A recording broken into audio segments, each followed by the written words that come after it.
وأظلنا شهر السلام ضيف يزور بكل عام فإذا أهل هلال. بسم الله الرحمن الرحيم. الحمد لله والصلاة والسلام على رسول الله محمد وعلى آله وصحبه ومن والاه. أما بعد، لکه څنګه چې موږ او تاسو په آخري عشره کې د رمضان المبارک په آخري ورځو کې روان یو، الله رب العالمین دې زموږ او ستاسو عبادات ټول قبول کړي، او الله رب العالمین دې زموږ او ستاسو په دغه مبارکه شپه کې چې هغه د لیلة القدر شپه ده، په هغې کې زموږ او ستاسو د عبادت قسمت وکړي. د دې ورځو د احکاماتو نه په آخر انتها کې د احکاماتو نه یو حکم هغه زکات الفطر دی، چې زموږ او ستاسو په اصطلاح کې هغې ته سرسایه هم ویل کېږي، او یا فدیه الفطر هغه هم ورته ویل کېږي. فدیه الفطر یا زکات الفطر یا سرسایه دا څه شی دی؟ د تعریف څه شی دی؟ دا هغه معلوم اندازه کړی شوی خوراک دی چې کوم د اختر په ورځ فقیرانو او مسکینانو له د مسلمان د طرف نه ورکول کېږي، یعنی چې هغه مسلمان وي. دا د دې مختصر تعریف دی. هغه معلوم شوی، شرعاً معلوم شوی، اندازه شوی په مقدار باندې هغه خوراک چې هغه فقیر او مسکین له ورکول کېږي د اختر په ورځ. د دې حکم په شریعت کې څه دی؟ د دې حکم دا دی چې دا واجب دی په هر مسلمان، نر او ښځه، وړوکی او غټ، غلام، آزاد، په دې ټولو باندې هغه واجب دی، او رسول الله صلی الله علیه وسلم حدیث په دې کې هغه شته دی.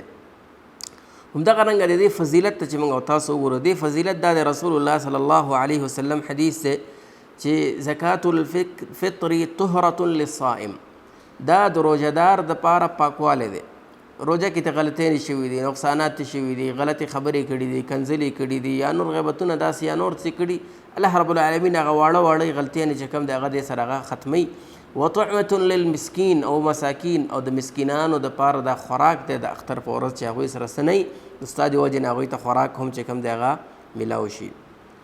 دا په چا باندې واجبه ده؟ څوک به ورکوي؟ دا په هر مسلمان، نر او ښځه، وړوکی، غټ، غلام، آزاد، نوی پیدا شوی، په دې ټولو باندې چې کوم دی هغه واجب د فرض د هغوی نه به دا سرسایه یا فطرانه دا چې کوم دی هغه به ورکول کېږي. د دې اندازه او مقدار څه شی دی؟ څومره به ورکول کېږي؟ اندازه او مقدار د دې دا دی، رسول الله صلی الله علیه وسلم حدیث مبارک نه ښکاري چې یو صاع مطلب زمونږ او ستاسو د دې وخت برابر 2.5 کیلو او 40 ګرامه، 2.5 کیلو او 40 ګرامه، یا ځینې خلک وایي چې 2.5 کیلو او 80 ګرامه. دا چې کوم دی د هر ځای چې کوم رواج وي، مثلا وریجې دي، کجورې دي، همدغه رنګه اوړه دي، یا نور داسې غنم دي، د کوم ځای چې چېرته رواج هغه باید ورکړی شي. البته علما وایي که دې سره سره چېرته داسې غوړي، تیل یا غوښه یا څه شی د ترکارۍ اعدام دپاره ورکړی شي، نو هغه هم څه مشکل پکې نشته، بلکې بهتره خبره ده. دغه رنګې کله دا ورکولی شو؟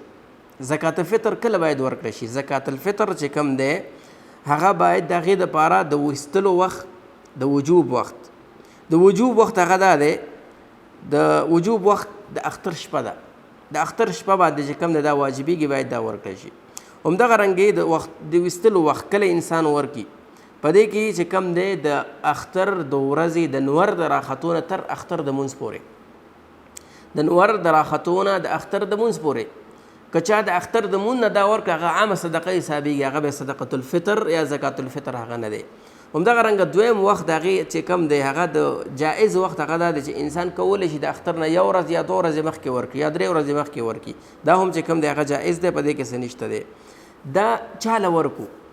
وخت خو معلوم شو چې د اختر د سار د نور راختونه تر اختر مونځ پورې، یا 1 ورځ 2 ورځې مخکې، بلکې د اختر د مونځ نه وروسته چې کوم دی هغه نشته دی. چاله دا ورکړی شي؟ دا ټول فقیران او مسکینانو له ورکړی شي. دلته یو معمولي خبره ده، هغه دا ده چې ته سوچ چې باید دې کې نقدې پیسې چې کوم دی هغه ورنه کړی شي، ځکه د رسول الله صلی الله علیه وسلم د عمل نه، د صحابهو نه دا ثابت دي، او حتی چې اندازه چې ښودل شوې ده هغه هم د کیلو په حساب باندې ښودل شوې ده. 2.5 کیلو، یو صاع پیمانه، یعنی اندازې مطلب دا چې دا خوراک ورکول دي، دا نقد پیسې نه دي. مګر هغه ځای کې نقد پیسې ورکولی شي چې چېرته یو کمیټي ده، ځوانان راټول شوي دي، پیسې راټولوي، غریبانان مسکینان ورته معلوم دی، په دې پیسو باندې خوراک اخلي او د هغوی کور ته یې رسوي. ځکه اصل هدف دا دی چې د اختر په ورځ فقیر او مسکین خېټه تشه پاتې نشي، وږی پاتې نشي. که هغې له موږ نغدې پیسې ورکړو، کیدای شي هغه پیسې هغه په قرض کې ورکړي، قرضدار دی یا بل څه ته ضرورت دی، کپړې پې واخیستې، بل څه پې وکړه، نو هغه اصل هدف چې کوم دی هغه سرته ونه رسېدو. نو پکار ده چې انسان په دې کې خوراک واخلي، غله دانه چې کوم د هر ځای رواج دی باید هغه واخلي او هغه چې کوم دی هغه فقیر او مسکین ته هغه ورسوي. الله رب العالمین دې موږ او تاسو په دې باندې د عمل کولو توفیق راکړي. وصلی الله علی النبي محمد وعلى آله وصحبه اجمعین.